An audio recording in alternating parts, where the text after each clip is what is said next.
Radhe ji, welcome to my new vlog. सानवीज vlog में आपका फिर से स्वागत है। आशा करती हूँ आप लोग स्वस्थ होंगे, मस्त होंगे और मज़े में होंगे। मैं भी बिल्कुल ठीक हूँ।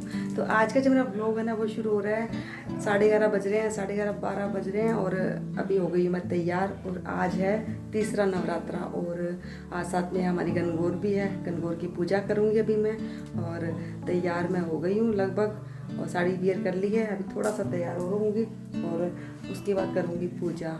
और बीच में ना पतिदेव को लग गई थी भूख, मतलब नाश्ता नहीं किया था तो सोचा नाश्ता बना देती हूँ, फिर आराम से तसल्ली से पूजा करूँगी। तो यहाँ पे आज मैंने बनाए हैं सूजी के चिल्ले बनाए हैं और साथ में बनाई है मैंने चाय। और यहाँ पे साथ में है ना हमारे हलवे का भोग लगता है गणगौर की पूजा में, तो साथ में मैंने यहाँ पे हलवा बनाया, मतलब बना रही हूँ अभी हलवा। और बाकी की तैयारी मैंने कर ली है। तो वैसे तो हर बार मम्मी होते हैं पास में तो मम्मी कर लेते हैं सब तैयारी पूजा की, पर आज मम्मी जी नहीं है, अपने गए हुए हैं यात्रा पे, तो जो तैयारी मैं नहीं की है। तो जितना मुझे आता है उतना मैंने कर लिया है। और मैं आपको दिखाती हूँ अभी कि मैंने क्या क्या तैयारी की हुई है। गणगौर पे क्या क्या तैयारी करनी चाहिए ज़रूरी। तो कुछ सामान मेरे पास था, कुछ मैं मार्केट से लेके आई हूँ। जिसने भी अभी तक मेरे चैनल को सब्सक्राइब नहीं किया है, बिना सब्सक्राइब मेरे ब्लॉग देख रहे हैं तो प्लीज़ एक सब्सक्राइब जरूर कर देना। छोटा सा ही बटन है, उसको प्रेस करना है और इसमें कोई भी चार्ज नहीं लगता है, फ्री होता है बिल्कुल आपके लिए। और मोबाइल में सिर्फ एक बार ही आपको प्रेस करना होता है, ठीक है। साथ में बेल आइकन बटन दबा देना और शेयर जरूर कर दिया करो मेरे ब्लॉग को अपने फैमिली में, फ्रेंड्स में। और कमेंट जरूर कर दिया करो, छोटा सा हार्ट ही डाल दिया करो चाहे, पर कमेंट जरूर कर दिया करो, मुझे काफ़ी मोटिवेशन मिलता है। छोटा सा हार्ट भी होता है तो ठीक है फ्रेंड्स। तो अभी आपको दिखाती हूँ कि मैंने क्या क्या तैयारी की हुई है, फिर मैं जल्दी से रेडी होंगी और फिर पूजा करूँगी। फ्रेंड्स मैं आपको बताती हूँ कि मैंने क्या क्या तैयारी की है गणगौर की पूजा के लिए। हमें क्या क्या लेना चाहिए थाली में। तो सबसे पहले लिया है मैंने कच्चा दूध, यहाँ पे लिए मैंने गेहूं के दाने, अनाज कोई भी, और उस पर दीपक रखना है, बत्ती रखनी है घी डाल के। और यहाँ पे लिया मैंने चांदी की कटोरी, आप कोई भी कटोरी ले सकते हो आप। और यहाँ पे साथ में लिए मैंने यहाँ पे हल्दी की गांठ, सुपारी, एक पैसा लिया है, कौड़ी ली है और साथ में लिया है यहाँ पे ये लाख। तो ये सब 4-5 चीज़ें बहुत ज़रूरी होती हैं। और साथ में लिया है मैंने फ्रूट, पानी की कलसी ली है और यहाँ पे लिया है मैंने ये मेहंदी, काजल और रोली। ये 3 चीज़ भी बहुत ज़रूरी होगी, आगे मैं बताऊँगी आपको क्यों। और ये पे चाहिएगा हमें मूली, फ्रूट लेना है, लाख की कड़ी लिए हैं और चुनरी ली है और यहाँ पे अगरबत्ती ली है। फूल ले लिए हैं 2-3 तरह के, दूब ले ली है और साथ में लिया है मैंने यहाँ पे हलवा। तो हमारी हलवा का भोग लगता है, आपके यहाँ पे जो भी बनता है आप ले सकते हैं। और साथ में मैंने यहाँ पे लिए हैं ये जो त्यौहार की पूजा, त्यौहार की जो कथा की किताब होती है वो लेनी है, माचिस ले ली है।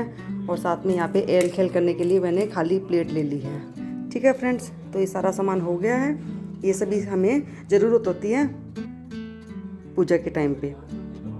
तो फ्रेंड्स यहाँ पे मैंने ईश्वर जी और गणगौर जी को विराजमान कर दिया है। एक पाटा लिया है, पाटे पे मैंने येलो कलर का कपड़ा बिछाया है, आप रेड और वाइट भी बिछा सकते हैं। और साथ में मैंने ये इस पर एक रेड कलर का और था, मैंने वो भी बिछा दिया है।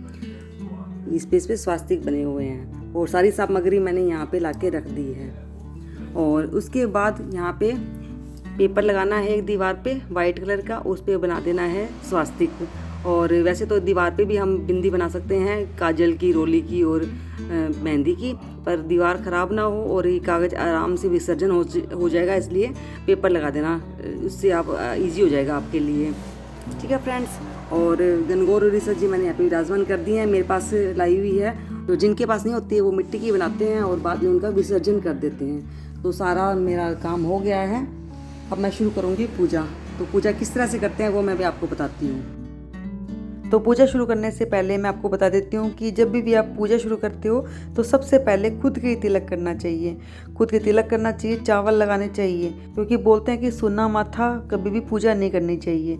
तो मैंने खुद के तिलक लगाया है, उसके बाद मैंने ईश्वर जी और गणगौर जी को भी तिलक लगाए हैं, चावल लगाए हैं। तो तिलक लगाने के बाद चावल मस्ट है, चावल ज़रूर लगाने चाहिए। और यहाँ पर मैं फूल लेके आई थी खिले खिले सॉरी, वो मैंने फूल यहाँ पे अर्पित कर दिए हैं। तो यहाँ पे मैं गुलाब की और गेंदे की 2-3 तरह की फूल लेके आई थी और वो मैंने ईश्वर जी और गणगौर जी को चढ़ा दिए हैं, अर्पित कर दिए हैं। और उसके बाद जो मैंने भोग बनाया था हलवे का भोग लगा दिया है। तो जो भी आपके बनता है, हमारे हलवे का भोग बनता है तो मैं हलवा बनाती हूँ, और बाकी मैंने देखा हुआ है कि कईयों के चूरमा भी बनता है, तो आज चूरमा भी बनाते हैं। और हाँ, साथ में मैंने यहाँ पे गणेश जी को भी विराजमान किया है, उनकी भी पूजा होगी, उनकी भी कथा होगी। और वैसे भी ईश्वर जी और गणगौर जी शिव और पार्वती का ही रूप है, और उन्हीं के बेटे हैं गणेश जी, तो उनकी पूजा तो होना बहुत ज़रूरी है, उनके भी भोग लगना ज़रूरी है। ठीक है, तो साथ में यहाँ पे उनकी भी पूजा होगी, उनकी भी कथा होगी। तो यहाँ पे मैंने भोग लगा दिया है, और उसके बाद क्या करना है, उसके बाद जो यहाँ पे मैंने सफ़ेद पेपर लगाया है ना, उस पर स्वास्तिक बनाना है। और स्वास्तिक बनाने के बाद और उस पर बनानी है काजल, डोली और मेहंदी की 8-8 बिंदियाँ। और मैं 8-8 इसलिए बनाती हूँ क्योंकि मैंने गणगौर का उज्जमन किया हुआ है। जिन्होंने भी गणगौर का उज्जमन नहीं किया हुआ है, या फिर नई नई शादी हुई है, या फिर शादी से पहले जो लड़कियाँ गणगौर पूजती है ना, तो वो 16-16 बिंदियाँ लगाती हैं। तो और गणगौर की उज्जमन के बाद फिर ये बिंदियाँ 8 हो जाती है। और आज पूरे दिन का फास्ट नहीं होता है हमारा। आज जब तक हम पूजा नहीं करती हैं तब तक हम कुछ भी नहीं खाती हैं, और उसके बाद हम खाना खा लेते हैं, मतलब व्रत नहीं होता है, कुछ भी खा सकती हैं। और यहाँ पे मैंने थोड़ी सी मौली अर्पित कर दी है, मतलब ये जो मेहंदी होती है उससे मैंने अच्छे से चिपका दिया है। और जो भी आप मौली, काजल या कुछ भी लगाते हो ना, मेहंदी लगाते हो गोरा के, तो वो आप अपने खुद के ही लगा लो। जो बची हुई है, मतलब हाथ पे लगी हुई है आपके, इधर उधर पहुँचनी नहीं होती है, वो अपने खुद के ही लगा लेनी चाहिए। ये एक तरह से प्रसाद ही होता है गोरा माता का। ठीक है, तो यहाँ पे सब तैयारी हो गई है। उसके बाद फिर क्या करना है, उसके बाद गाने हैं गीत। तो गीत तो देखिए मुझे नहीं आते हैं, मैं मोबाइल पे चला लेती हूँ, और उसके बाद 5-6 जितने भी गीत होते हैं मैं कर लेती हूँ। उसके बाद करनी होती है कथा, गोरा माता की कथा करनी होती है, गणेश जी की कथा करनी होती है, और उसके बाद करनी होती है एल खेल, जो कि लास्ट में मैं आपको बताऊंगी। तो फ्रेंड्स, इस तरह से पूजा की जाती है गणगौर माता की, और पूरे भक्ति से, भाव से ये पूजा की जाती है, और बहुत प्रसन्नता मिलती है ये व्रत करने के बाद, मतलब ये पूजा करने के बाद।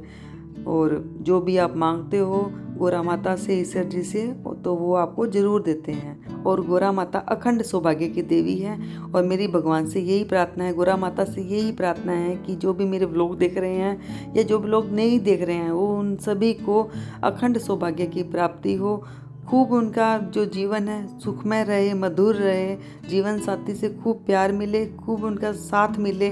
मैं यही प्रार्थना करती हूँ सभी के लिए। तो कहते को, सुनते को, ओंकारे वर्ते को, सभी का जो सौभाग्य है वो अखंड करे, सभी का जीवन मंगलमय हो। ठीक है, तो मिलती हूँ आपसे अपने अगले व्लॉग में। तब तक के लिए राधे राधे, खुश रहिए, स्वस्थ रहिए, मस्त रहिए। और जिसने भी अभी तक मेरे चैनल को सब्सक्राइब नहीं किया है तो सब्सक्राइब कर लें। ठीक है फ्रेंड्स, हाँ ये है, मतलब ये पूजा होगी, उसके बाद आपको दिखाऊंगी एल खेल करना। ठीक है, तो मेरा पूरा व्लॉग देखना, आप मिस मत करना।